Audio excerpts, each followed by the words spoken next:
দেখেন, আমি যে লড়াই করি, আমি জিতবো কিনা এটা ইম্পর্টেন্ট না, কিন্তু আমার পিছনে সৈনিকরা আমার কি দেখতে চায় জানেন? আমার গাছ দেখতে চায়। আমি লড়াই করে করে মরে যাব, আমি সেভাবে দেখতে চাই, মরার আগে আমি যেন মরে না যাই। আমি মানে লড়াই করতে করতে মরে যাচ্ছে, এইটা দেখে আমার সৈনিক খুশি হইতে চায়।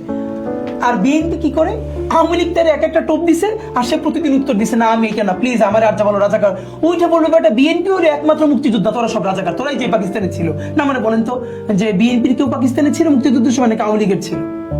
আওয়ামী লীগের পাকিস্তানের ভাতাকে বিএনপি কেউ খাইছে নাকি আওয়ামী লীগের খাইছে? এইটুকুন বলবার মতো হিম্মত দেন ওনাদের নাই। যে কারণে হয়েছে কি, বিএনপি এখন যদি এই ইন্ডিয়ার সাথে সার্বভৌমত্বের সম্পর্কে একটু ছোট করে দিয়ে, যে আমরা 5 বছর থাকবো, ডিস্টার্ব করেন না, এইভাবে আসে, আপনার কি মনে হয় ভারতের ভালো বন্ধুকে? বিএনপি আর আওয়ামী লীগ দুইটা অপশন, এইতে বিএনপি কোনোদিন আওয়ামী লীগের থেকে বেশি নাম্বার পাবে ভারতের কাছে?